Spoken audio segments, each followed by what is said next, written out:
अस्सलाम वालेकुम। दम के कोफ्तों की रेसिपी मैं आप लोगों के लिए लेके आई हूँ। ये मटन के कोफ्ते हैं जिसको दम करके पकाया जाता है। बहुत ही चटकारे से और मज़ेदार बन के तैयार होते हैं और बहुत ही जूसी से बन के तैयार होते हैं।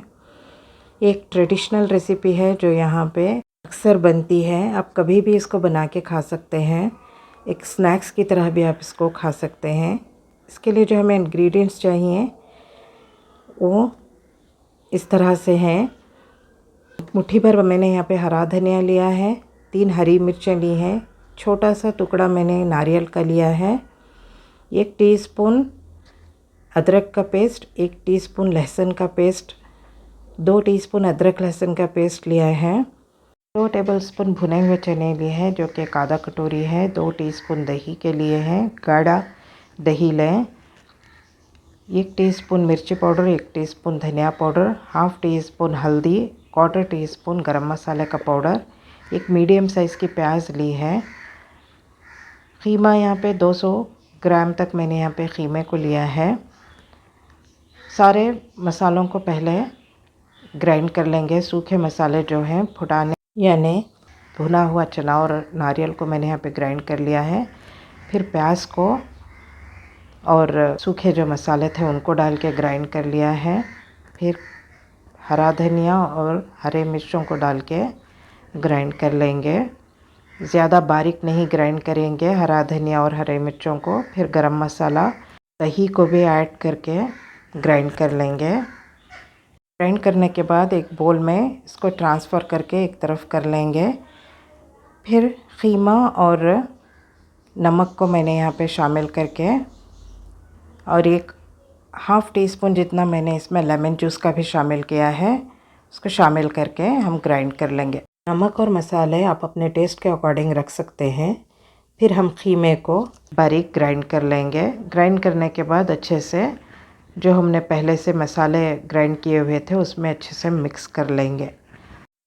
अच्छे से हाथों से स्ट्रोक देते हुए इसको मिक्स कर लें। मिक्स करने के बाद इसको हाथों की मदद से इसे शेप दे लेंगे। मैंने यहाँ पे राउंड शेप दिया है। ट्रेडिशनली इसी तरह के बनते हैं। तो सारे कोफ्तों को इस तरह से हम बना लेंगे। फिर एक पैन में इसको बग़ैर ऑयल ऐड करें हम इसको शामिल करके थोड़ी देर के लिए दम कर लेंगे। थोड़े थोड़े कोफ्ते मैंने यहाँ पे शामिल किए हैं। शामिल करने के बाद ऐसे ही इसको ढक के हम थोड़ी देर के लिए दम कर लेंगे। फिर इसको पलटते हुए फिर से दम कर लेंगे। फिर से इसको पलटेंगे, उसी के पानी में इसको थोड़ी देर के लिए हम पलटते हुए दम कर लेंगे। जब थोड़ा ये पक जाएंगे, हल्का सा गोल्डन ब्राउन हो जाएंगे, तब हम इसमें 1 टेबलस्पून जितना ऑयल को शामिल करेंगे। देखिए यहाँ पे गोल्डन ब्राउन हो चुके हैं। तो हल्का सा गोल्डन ब्राउन होने के बाद हम इसमें 1 स्पून ऑयल का शामिल करेंगे। ऑयल का शामिल करने के बाद इसको अच्छे से हिलाते हुए और पलटते हुए जब तक ये गोल्डन ब्राउन नहीं हो जाते हम इसको फ्राई कर लेंगे। आप चाहे तो यहाँ पर भी इसको ढक के थोड़ी देर के लिए और फ्राई कर सकते हैं। ऑयल के साथ भी ढक के इसको फ्राई कर लें। इसी तरह से इसको ये बहुत ही मज़े के बनते हैं और मसालेदार और बहुत ही फ्लेवरफुल बन के तैयार होते हैं। ये ट्रेडिशनल साउथ इंडियन रेसिपी है और नारियल ज़रूर शामिल करें। यहाँ पे कोफ्तों में नारियल ऐड किया जाता है। अगर नहीं है तो आप इसको स्किप कर सकते हैं। अगर कर सकते हैं तो नारियल को शामिल करें। अगर नहीं है तो आप इसको स्किप कर सकते हैं। अगर भुना हुआ चना आपके पास नहीं है तो बाइंडिंग के लिए आप जो भी शामिल करना चाहें इसमें कर लें। ब्रेड या फिर चने का आटा। चने का आटा अगर आप शामिल कर रहे हैं तो 2 टेबलस्पून तक शामिल कर लें। चने के आटे को भून के हल्का सा कोफ्तों में ऐड कर लें। इसको हमें कम फ्लेम में पकाना है। सारे कोफ्तों को हम एकदम लो फ्लेम में दम करेंगे। ये यहाँ पे पक चुके हैं। अब इसको निकाल लेंगे। फिर हमने जो दूसरे जो बचे हुए थे कोफ्ते उनको भी इसी तरह से डाल के पहले दम कर लेंगे, फिर इसको पलटते हुए उसी के पानी में पकने देंगे।